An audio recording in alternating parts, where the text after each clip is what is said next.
né? Quem não gosta de falar de dívidas? Mas mais particularmente sobre reestruturação de dívidas e oportunidades que a gente tem enxergado. Tá? Eu acho que, como vocês podem ter visto pela relação de escritórios de advocacia que a Ana mencionou, que ajudam a fazer esse painel, é um tema extremamente, que tem seu lado extremamente jurídico, tá? Até porque o âmbito regulatório, legal da reestruturação de dívida teve uma mudança significativa no começo do ano, e a gente ainda está vendo exatamente como é que esse tabuleiro de xadrez está se organizando atualmente. Tá? Por esse motivo, a gente convidou aqui duas pessoas que não são advogados, não militam nessa área, para tornar talvez mais agradável o nosso debate, né? Porque senão você pode imaginar que 3 advogados aqui, isso aqui parecer um simulado do Tribunal de Justiça, né? Com as suas câmaras. E a ideia não é isso, a ideia é ter uma coisa um pouco mais dinâmica, para efetivamente abordar assuntos que a gente acha que é de mais interesse de mercado, tá? E que eu acho que vai acabar evoluindo um pouco melhor. Tá? Por isso que o Matheus e o Guilherme vão me ajudar a entender um pouco melhor esse âmbito e dar um approach ao geralmente que temas que a gente tem. Tá? Só para dar uma introdução um pouco na questão, tá? Nós tivemos uma reforma da nossa lei de insolvência em vigor a partir de janeiro, tá? A Lei 11.101 de 2005, prometo que vai ser a única vez que eu vou citar número de lei. Tá? Teve uma reforma bastante ampla. Tá? A ideia realmente do governo foi tornar mais dinâmico alguns institutos, principalmente da recuperação judicial, da extrajudicial e também a falência. Tá? Eu sei que tornar dinâmico a falência geralmente acaba sendo um paradoxo em si mesmo, tá? Dado realmente a estrutura falimentar que nós temos no Brasil. Mas esse foi o desafio que foi encabeçado pela reforma e a gente está querendo ver até que ponto isso tem tornado oportunidades. Tá? Na recuperação judicial tivemos inovações muito importantes, que aí sim estão realmente nos animando bastante. Tá? Temos agora a possibilidade de credores apresentarem um plano de recuperação alternativo em algumas situações. Temos uma outra roupagem agora para Deep Finance, né, que era a principal reclamação que nós tínhamos dos devedores, que é, puxa, posso ter a melhor recuperação judicial do mundo, mas sem dinheiro eu tenho nada. Né? Então, você tinha que efetivamente criar um sistema onde investidores e credores se sentissem à vontade a dar dinheiro novo numa recuperação judicial, tá? Coisa que é sempre difícil de conseguir. E você teve algumas outras alterações interessantes. Tá? Teve a questão do débito equity agora, então o novo credor que se tornou sócio agora em razão da sua conversão da dívida em capital, tem proteções adicionais. Então, você tem uma série de mudanças também, vou chamar um pouco mais procedimentais, então a possibilidade de se substituir uma assembleia por termo de adesão de credores, uma coisa que se tornou um pouco mais dinâmico. Então, a ideia realmente da reforma foi construir mecanismos de tornar mais efetivo aquilo que a gente tinha. Tá? E a ideia aqui do nosso painel é efetivamente entender até que ponto isso traz oportunidades. Tá? Então, aí eu convido o Guilherme e o Matheus para vocês poderem falar um pouquinho do quais oportunidades vocês estão enxergando, como é que vocês estão sentindo esse 2021 com todas as suas intempéries, né? Para a gente conseguir debater aqui. Então, primeiramente, muito obrigado. Um prazer falar aqui no painel. Reunião presencial, então faz tempo que a gente não faz, dá um pouquinho de saudade. Mas eu diria que, de oportunidade, né, a gente tem agora um cenário macro bem complexo, né, com juros subindo. A gente veio de um ano de pandemia muito ruim para as companhias, para as empresas. Né, os bancos ainda ajudaram, dando um pouco mais de liquidez. E agora que a gente está saindo, vem esse turbilhão de juros subindo, caos político. Então, acho que vai ter um ano bastante animado para a gente, aí, 2022, né? Esse final de 21 e início de 22. Eu acho que assim, a gente tem visto bastante coisa, oportunidade no setor imobiliário e no setor agro. Eu não estou falando muito na parte só de registração de dívida, mas em tudo. São 2 setores que estão atraindo muito capital, muita gente querendo olhar. Eu acho que vai ter muita coisa para fazer. Então, em todos os lados, acho que coisa boa, coisa ruim, coisa para reestruturar. Então, acho que nesse lado, eu diria que são os 2 focos aí que a gente vê mais oportunidade no curto prazo. Olá, boa tarde também. Obrigado pelo convite para falar. Sempre uma honra poder falar para um público que é interessado nos temas que a gente trabalha aqui no dia a dia. Acho que assim como o Guilherme, a Jive Investments é um entusiasta, é uma empresa entusiasta em fazer investimentos em oportunidades de crédito, como a serem reestruturados, assim como empresas. Toda mudança de marco regulatório, no começo, ela traz um pouco de incerteza, ou um pouco de apreensão para saber como o legislador, como quem interpreta as leis vai se comportar e vai interpretá-las, se a gente vai ter segurança do que a gente entende que está ali escrito vai ser cumprido. E a gente ainda está um pouco nesse momento, o mercado tem começado a tatear, a gente na Jive, idem, se arriscando aí a fazer as 2, 3 primeiras operações de finance, quer dizer, dar crédito para empresas que passam por um problema de insolvência organizada, né? Recuperação judicial, extra e assim por diante, assim como testar alguns institutos da nova lei de falências e recuperação judicial. A gente, com relação ao setor, é agnóstico, independente de se agro, imobiliário, a gente sempre tem uma abordagem mais bottom-up. A gente não está olhando o mercado, mas sim oportunidades pontuais, né? Então, de maneira geral, como o Guilherme falou, 2022 e o final do ano, né, vai ser bastante desafiador, já tem sido bastante desafiador. Cenário fiscal, cenário de inflação global, preço de commodity alto ainda, o Brasil tende a se sair bem, por isso talvez o mercado agro se comporte um pouco melhor.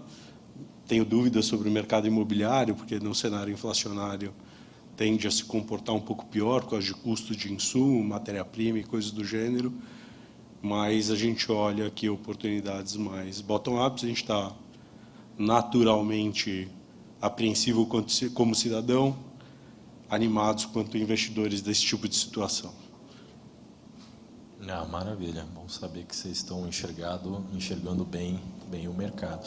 Acho que você tocou num ponto bom, Matheus, e aí eu queria meio que amarrar também um pouco, testar questões novas nessa lei, né? Então, eu me lembro que antes de janeiro, né, você tinha pouquíssimos casos onde você tinha realmente uma conversão da dívida em capital. Então, onde o plano de recuperação, ou enfim, até fora de juízo era possível, mas era muito raramente feito.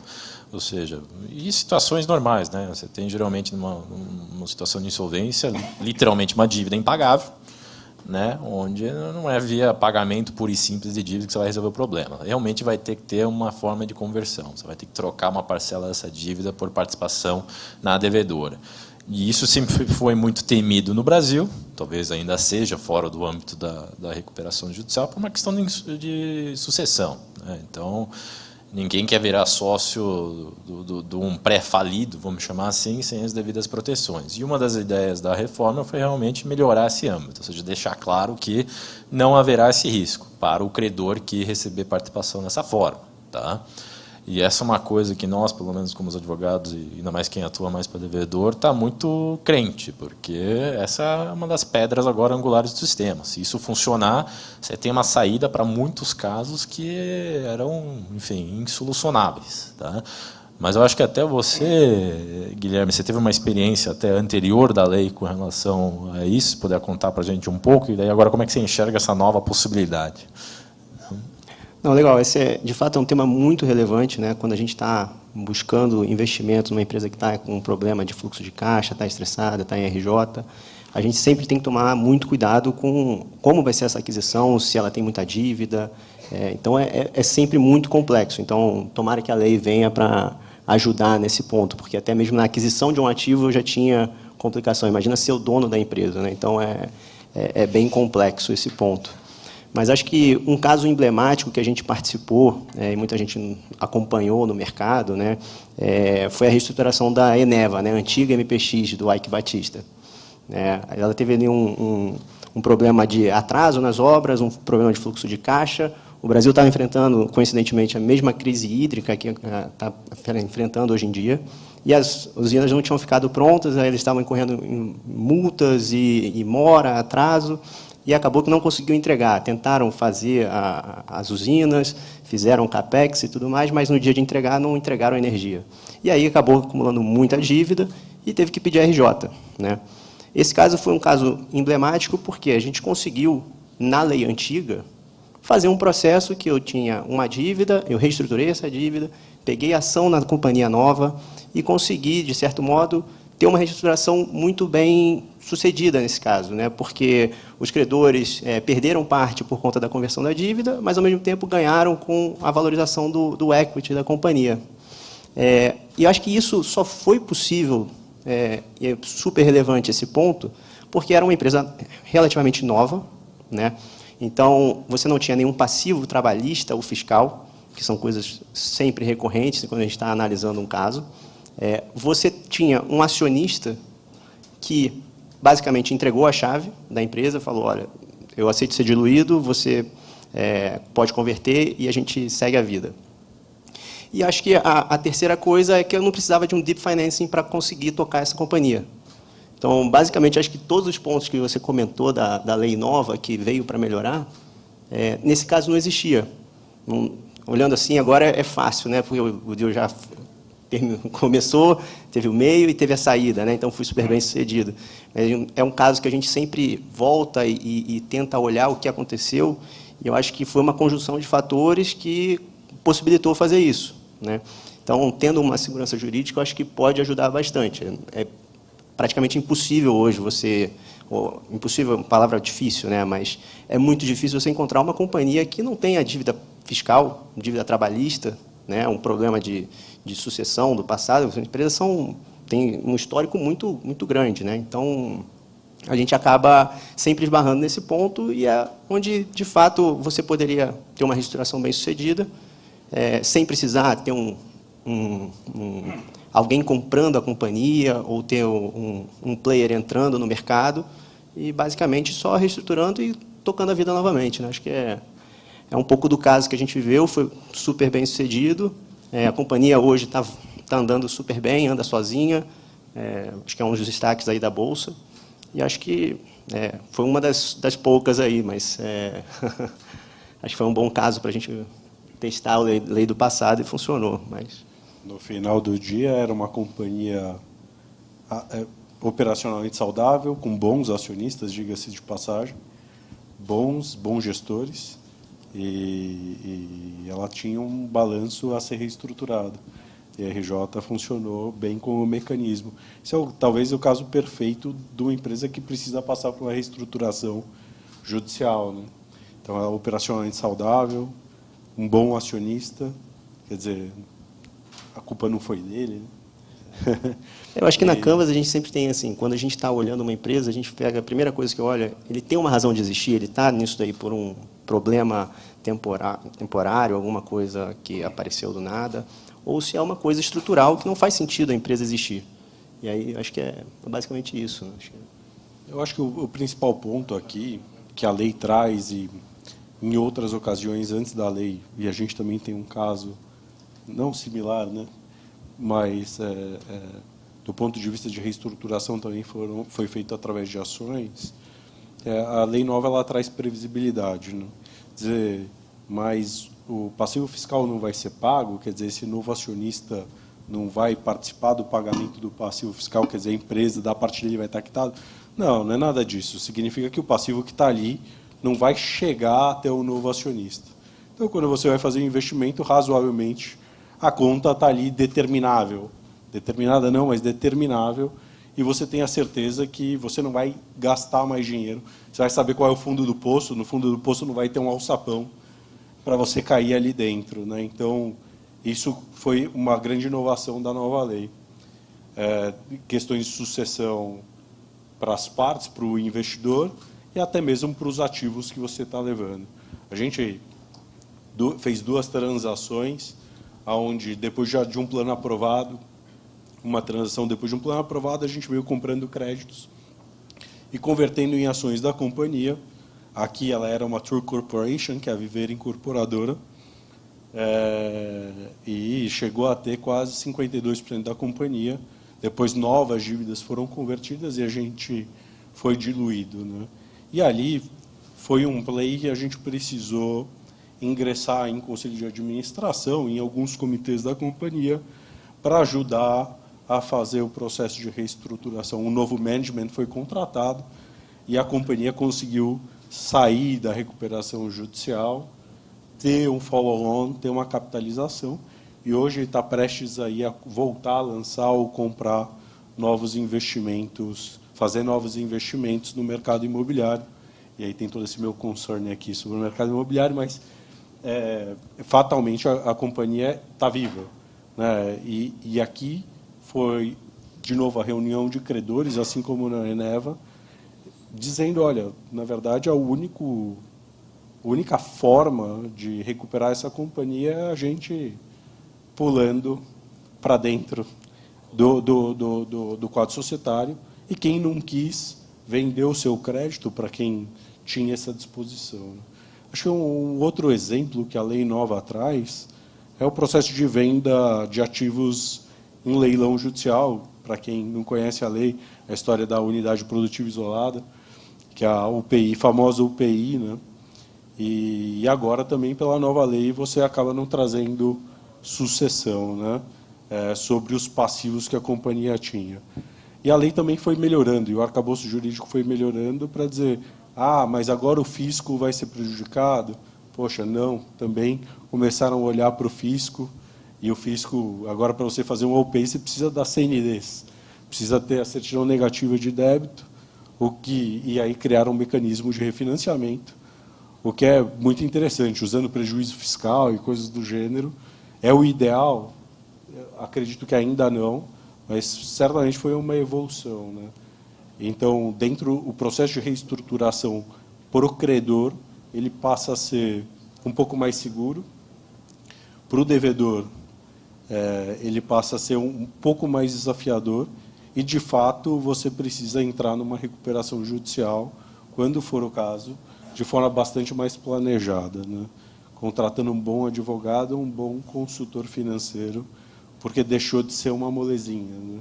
Teve muita gente no passado que usou a recuperação judicial para dar um corner nos credores e dizer, agora o plano é meu, você não tem o poder de mudar, e essa, falando de uma nova inovação, uma inovação da lei, você não tem o poder de mudar, então, vota esse plano aí. Se você falir, ainda assim, se você fosse um credor relevante, você tinha o problema da história que inventaram do poder de abuso de voto.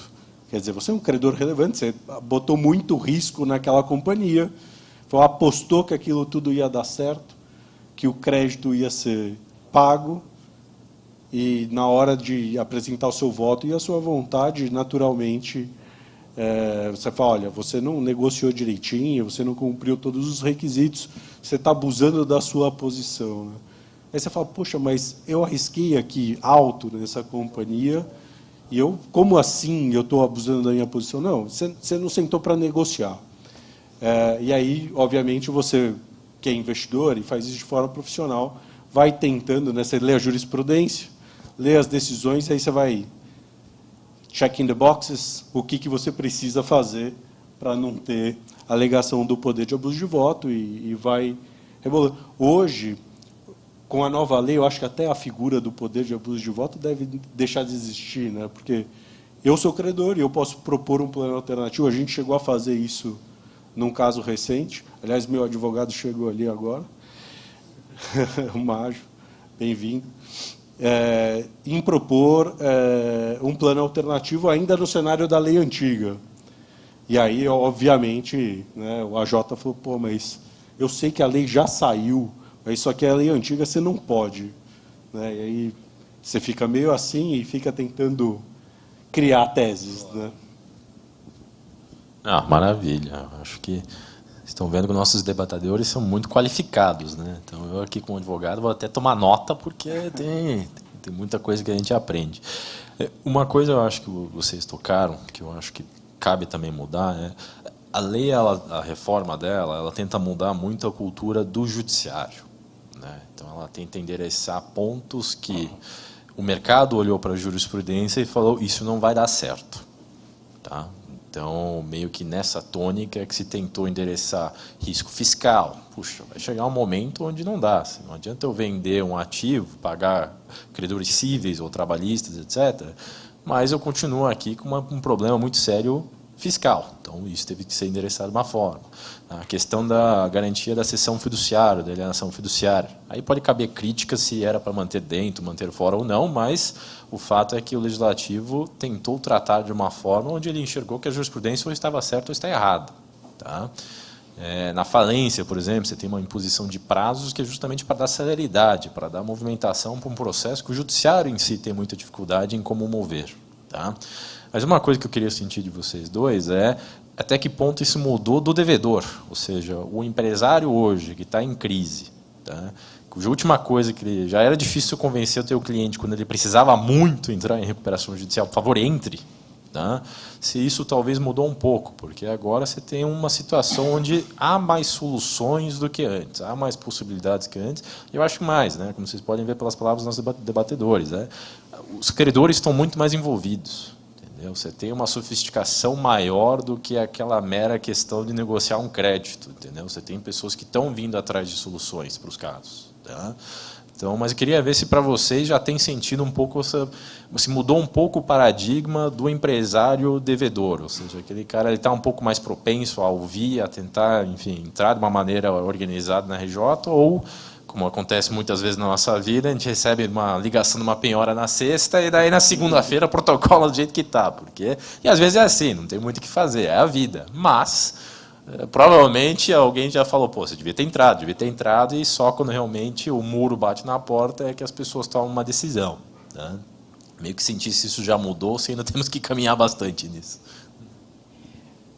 Eu acho que essa é uma questão muito importante no momento, né? Porque assim, a gente passou por um período de pandemia e tem muita coisa represada, né? Acho que os bancos seguraram, como a gente falou no início. Tem a lei nova, que eu acho que poucas empresas, de fato, testaram, né? Se você pegar as grandes recuperações judiciais que a gente teve até hoje, acho que quase nenhuma é na lei antiga, né? Então, assim, eu acho que a gente está numa fase ainda de testar e ver como vai ser. É claro que acho que para o acionista, né, que está ali no dia a dia da empresa, ele vai olhar com um pouco mais de cuidado, né, porque eu acho que já vinha caminhando uma jurisprudência, mas agora está na lei, né, está escrito ali nesse projeto novo de lei que foi aprovado. Então, a gente tem um arcabouço de leis e tudo mais que ainda não foram testadas. Eu acho que vai depender muito agora, nos próximos passos, nos próximos anos, né, até se consolidar essa jurisprudência, como cada stakeholder vai se comportar, né? Você tem um fisco, você tem uma agência reguladora, você tem os credores fiscais, os credores trabalhistas e os credores quirografários, extraconcursais, e tem o acionista no jogo também, né? Acho que ninguém é louco aqui de assumir uma empresa SA de capital fechado do interior. Acho que ninguém vai pedir para propor um plano para eu virar dono dessa empresa. Então, é super complexo, você tem que entender o negócio, né? Então, acho que as pessoas pensariam duas vezes.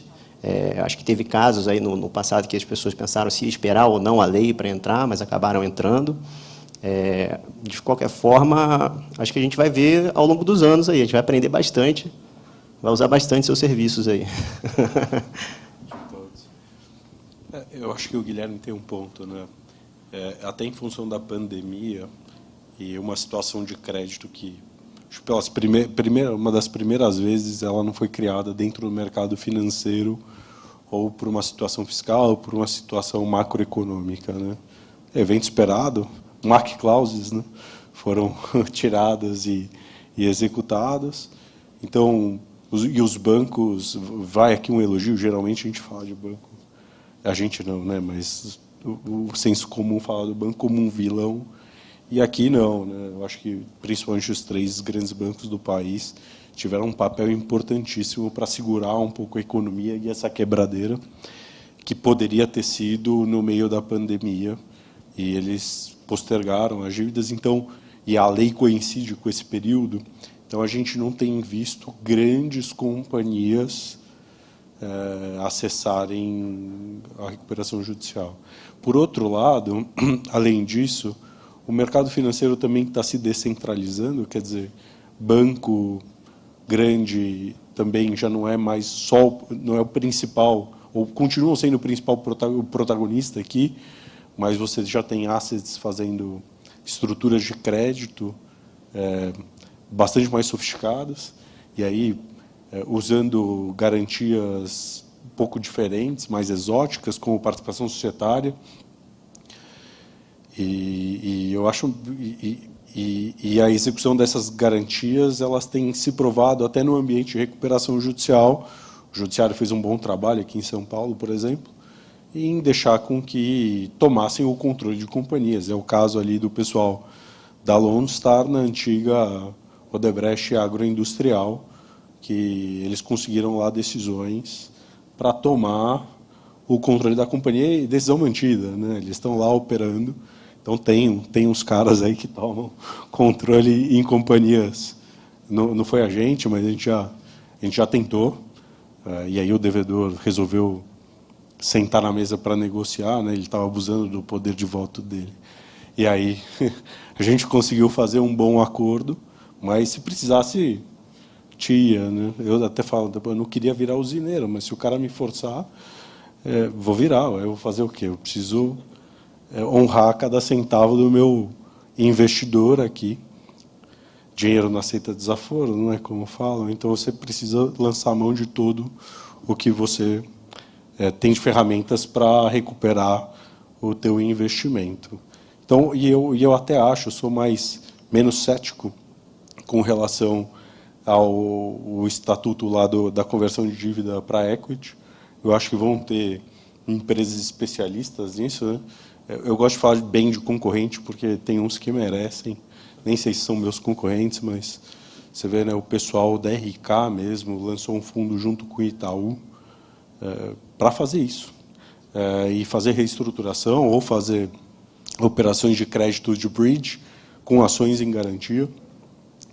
Eu achei assim de um brilhantismo fenomenal, né? O cara sai do lado consultor e começa a tomar risco. Sei que o pessoal da FTI também está lançando algo similar, e eu estou olhando isso aqui com uma certa inveja branca, sabe? Poxa, os caras estão ali super sofisticados e vão trazer ferramentas para o empresário, para o bom empresário, que entendeu que às vezes bateu no teto da sua capacidade de gestão e precisa de ajuda de um investidor com smart money, né, como a gente chama. Não é só no Venture Capital Series A que o SoftBank vem aqui pagar 500 vezes receita, né? Nenhuma crítica ao modelo, mas você também, e vai ser um dinheiro smart. Os Ricardos ali, né, da RK, os caras são ultra qualificados. Então, vão ser competidores, eu espero fazer isso também em algum momento, quando a gente conseguir se qualificar. E é uma nova ferramenta, é o mercado financeiro, o mercado de capitais se sofisticando para trazer soluções, né? Não, eu ouço com muito alento essas palavras, né? A gente, para quem atua bastante tempo no mercado, a gente chegou até a ouvir, antes da reforma da lei, no auge da pandemia, né, quando você teve 2, 3 exemplos grandes de companhias brasileiras que pediram o equivalente a uma RJ lá fora, né? Então você teve o caso da Latam, que chamou muita atenção. Aí você chegou a ouvir, é o fim da recuperação judicial no Brasil, né? Porque as empresas vão ver que o sistema lá de fora funciona melhor. Quem tiver essa possibilidade, que geralmente são os grandes conglomerados, vai tentar fazer isso lá fora. Tá? Então, acho que a mudança da lei, ela também acaba tornando o nosso mercado mais atrativo para justamente manter. E daí não é uma questão de nacionalizar o mercado, mas se o business está aqui, é muito mais fácil se reestruturar aqui, né? Os players se conhecem, todo mundo sabe como é que o mundo funciona no Brasil. A gente ia ter que voltar para o FISC e aprender inglês, né? Ia ser difícil. Então, você imagina se escrever petição em português já é um leve desafio. Ter que daí traduzir tudo ia ser... despachar em inglês ainda não cheguei nesse nível, né? Mas você comentou do caso da da Latam, acho que é super relevante. A gente está falando de deep financing e outros tipos de instrumentos que tem na lei. E acho que a Latam foi uma que fez lá fora, né, a recuperação em Nova York, e teve briga para fazer o deep financing Ainda dela. tá Então, assim, acho que todo mundo quer fazer. E você vai querer fazer por quê? Porque você sabe que seu dinheiro vai estar na frente. Eu tenho certeza que eu vou receber antes de todo mundo. Então, assim, posso perder dinheiro, ganhar dinheiro, a companhia pode acabar amanhã, mas eu sei que ninguém passa na minha frente. Então, acho que essa é a importância da lei, acho que da jurisprudência para o futuro, que é você ter certeza de que o que eu comprei ali, o que eu estou assinando o contrato, é o que eu vou ter no final. Eu acho que é a coisa mais relevante e mais importante para a gente, né? Olha, a gente participa de muito evento jurídico também, né, e principalmente nesse ambiente de insolvência, né, conversando com os juízes, né, escutando eles, os desembargadores, até ministros do STJ, promotores de justiça, ou seja, quem está envolvido aqui, me parece que eles estão super comprometidos com o cumprimento daquilo que está escrito na lei. Obviamente, você sempre tem a história mas nesse caso aqui aconteceu tal coisa, etc., que passa a ser um paradigma, né? E o advogado bem estruturado vai usar isso da melhor forma que ele vai poder para defender o seu cliente, seja o credor, seja o devedor, né? Mas eu acho que tem poucas vezes, né? Eu também não sou tão velho assim, apesar do cabelo branco, mas poucas vezes, eu já opero isso há 11 anos, poucas vezes eu senti o ambiente tão favorável a trazer segurança jurídica e estabilidade. Estamos falando do judiciário, né? Não da PEC dos precatórios, mas a gente chega lá. Espero que você esteja certo, porque é muito mais fácil negociar com o banco pagando 70, 80 centavos do que pagar 5, 2 centavos, né, numa negociação. Né? Então, tomara que dê certo o que você está falando. Não, isso vai dar.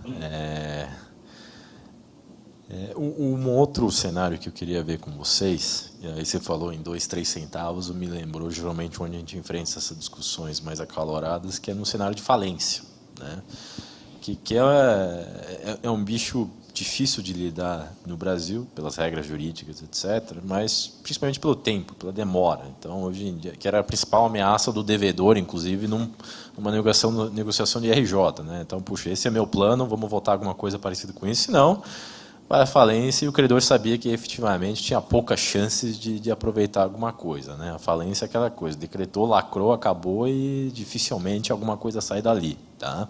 E a lei ela tenta mudar isso, ela coloca prazos, principalmente para o administrador judicial, ela tenta dinamizar isso para justamente tentar manter valor e maximizar esse valor para os credores. Tá? E, pelo que a gente tem visto, tem tido oportunidades nisso. Tá? A gente tem também visto bastante juiz atuante, ainda mais nesse primeiro ano da lei, para realmente tentar fazer esse negócio funcionar. Tá? Até porque para o judiciário é uma solução. Né? Se tem uma coisa que o juiz odeia mais do que uma recuperação judicial, uma falência. Né?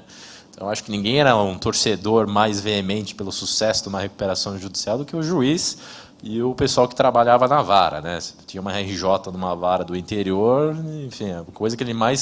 Se tinha uma torcida que ele torcia mais que no futebol, era na Assembleia. Ele falava, cara, por favor, vamos resolver isso aqui para tirar da frente. Tá? Mas eu queria ver se isso tem se transformado mais em realidade, ou seja, vocês enxergam a falência agora como uma oportunidade, se vocês têm visto a falência, vocês estão olhando, que isso antes era quase lepra, entendeu? Eu ia falar a piada quase Covid, mas não dá para mais fazer essa piada. Mas realmente era uma coisa que não tinha vacina, realmente a falência. Era um negócio complicado. Né? A gente flertou aqui num caso onde a gente estava, inclusive, disposto a falir uma companhia. Achava que os ativos tinham valor, a gente era o principal credor, e a gente entendia agora nesse jogo lei velha, lei antiga, que um evento de convolução em falência geraria um evento de lei nova. E na lei nova a gente ia propor um plano alternativo, ao invés de falir. Vamos então propor aqui um plano onde os credores assumam a companhia. Muito nos moldes do plano alternativo que a gente já tinha proposto. E esse era o... Difícil falar essa palavra. Esse era o entusiasmo no caso, né, ninguém que se entusiasma em levar uma empresa à falência, por óbvio, mas era usar o artifício da falência para propor um plano alternativo e usar a lei nova para salvar todos os empregos e monetizar os ativos da melhor forma. No final das contas, a melhor coisa que existe é que os ativos que têm valor e os empregos sejam monetizados e os empregos mantidos, né? A lei nova traz lá, ainda a gente não viu ser executado, né, que os ativos deveriam ser vendidos em 6 meses. Precisa circular e reativar a economia. E a gente acha que isso vai ter, se de fato acontecer dessa forma. E aqui a gente é otimista, porque hoje em dia se tem tecnologia, leilão virtual, quer dizer, você não precisa estar fisicamente no lugar para entregar o cheque administrativo. Você faz um Pix, nem TED mais. Né? Então a gente é otimista e acha que o judiciário consegue se adaptar e o poder público consegue se adaptar às situações e dar celeridade. Principalmente o AJ, né, que é um cara lá do direito privado ou da vida privada que está auxiliando lá o juiz. E cada vez mais você tem visto profissionais mais bem qualificados, usando tecnologia. Tem uns que você fala, poxa, que pena, né, esse camarada nesse caso. Tem outro, porque, putz, é mais burocrático, ainda um jeito mais antigo, mas, na sua grande maioria, tem melhorado muito o perfil. Né? Então, você tem pequenas reformas, né, essas microeconômicas, né, a reforma da lei e coisas do gênero, onde o Brasil tem avançado. E a pandemia ajudou. Né? Você vê, antes teve um juiz no interior do Paraná, falar, cara, despacho só por Skype. Aí eu falei, aí depois ele já estava usando o Zoom, eu falei, puta upgrade, né? e mesmo assim, você vê, e os despachos passaram a acontecer a cada 15 dias. Antes, 2, 3, 4, 5 meses, remessas de processo físico, digitalização, então tem muita coisa que melhorou. Então eu sou otimista, porque eu acho que o processo falimentar tende a ser mais célere de fato. Eu acho que está chegando no fim aqui, mas eu nem quero me estender muito na parte da falência. Mas se esse juiz quer resolver, eu tenho um caso lá que eu já estou há 5 anos querendo um juiz que resolva. Então, acho que é um assunto complexo e acho que vai ter que melhorar muita coisa antes de melhorar a falência ainda para a gente conseguir ver algum tipo de reflexo nisso. Então, quem tem sorte são nossos estagiários atuais, né? Que agora faz acompanhamento virtual, não bate balcão, não toma chá de cadeira para despachar. Bons tempos os nossos um pouco. Mas eu acho que eu tenho uma última pergunta, que eu acho que casa com algumas outras mudanças que têm acontecendo, que é novos setores, né? Então a gente também, além da nossa, esse ano ter nos brindado com uma reforma da lei de insolvência, teve outras leis que têm ainda seus impactos a serem sentidos. E uma delas vou chamar a lei aqui dos times de futebol, tem gente que chama de SAF, Sociedade Anônima de Futebol. E você já teve alguns 2, 3 casos onde times ou clubes ou associações, seja, enfim, outras formas que não eram sociedades empresárias, per se, vamos dizer assim, tentaram entrar com recuperação judicial, algumas davam certo, outras não. Tá? Mas pelo menos na parte de futebol, pelo menos você tem uma lei agora que organiza, no que é possível organizar esse setor, um pouco a bagunça. Tá? Mas o que eu acho legal disso é que traz novas oportunidades. Né? Você traz literalmente um mercado novo de crédito, de recuperação judicial, enfim, de reestruturação de passivo, que antes, quando era visto, era muito desafiador, porque além de você ter todos os desafios do próprio negócio, né, era muito difícil o arcabouço jurídico. Né? Você reestruturar a dívida de uma associação civil era um negócio até juridicamente, embora intelectualmente muito interessante, na prática era um inferno.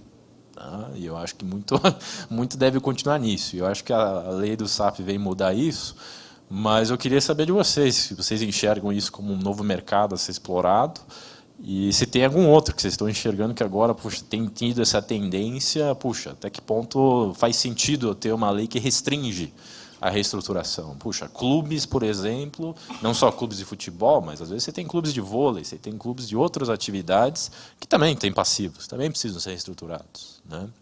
Então, eu queria ouvir um pouco de vocês para a gente terminar.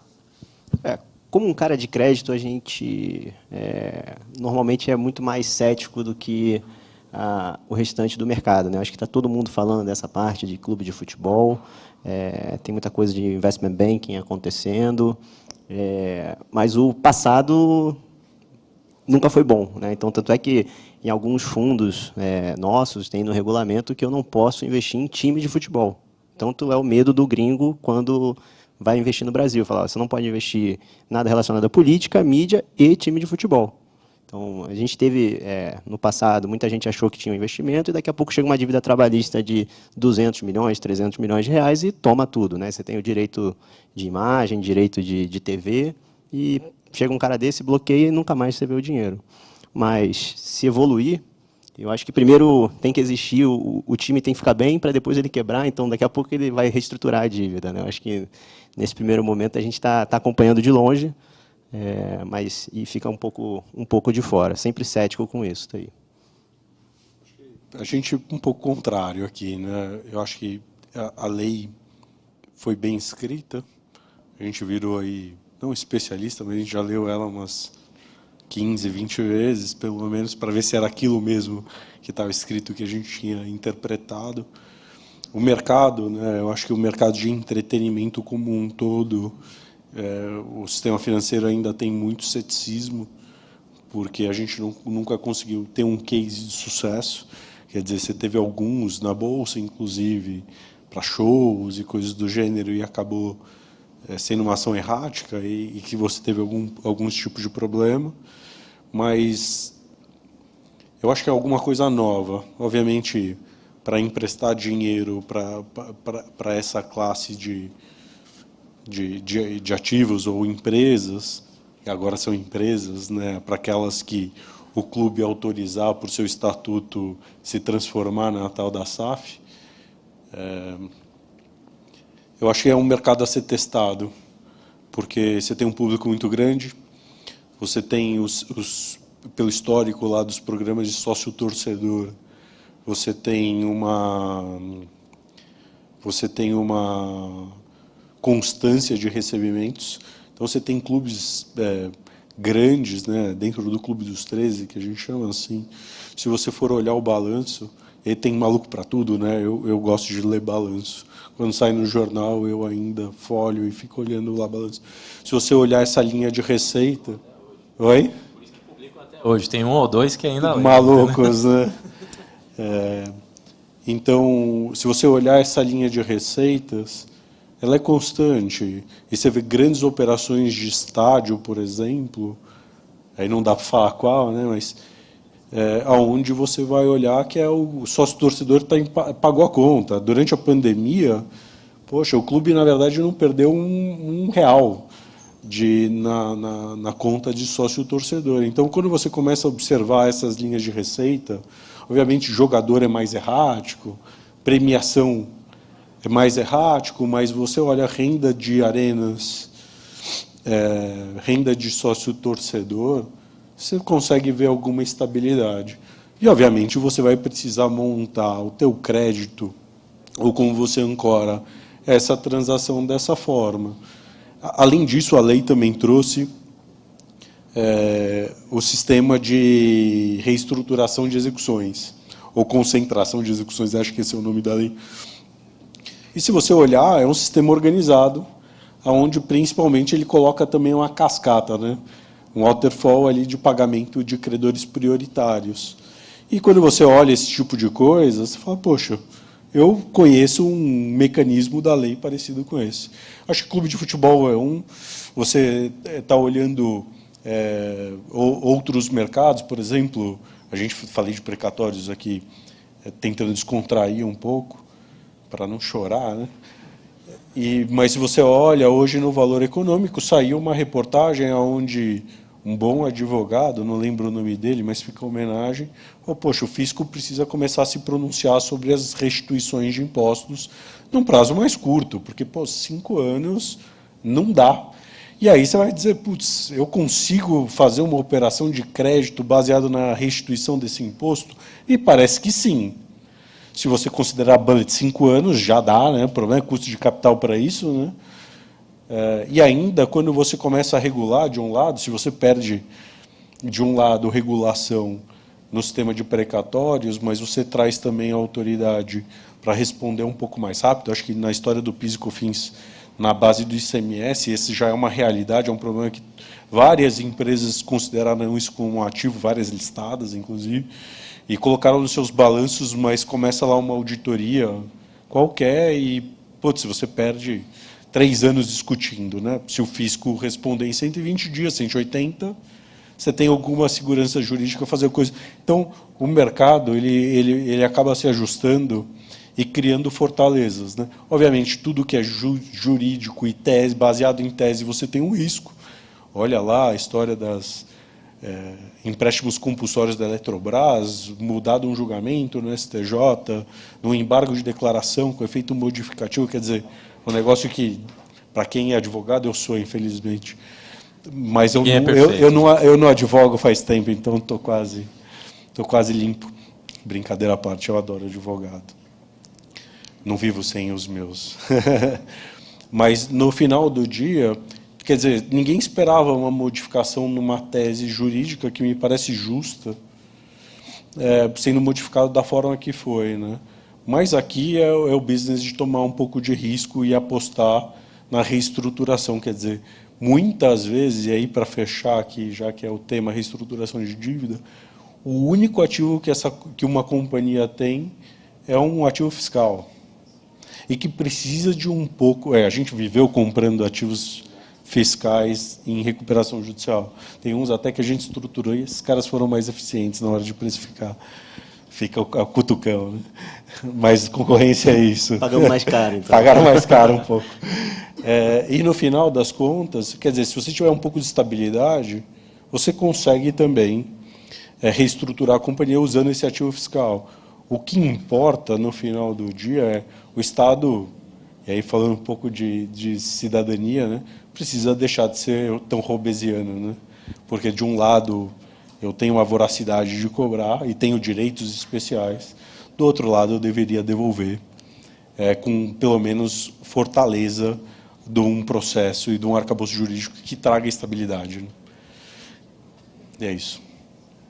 Difícil. Não sei quanto tempo a gente ainda tem. Não sei se alguém da plateia quer fazer pergunta, alguma coisa nesse sentido. Senão, a gente está apto a deixá-los nesta tarde. Alguém quer fazer alguma pergunta?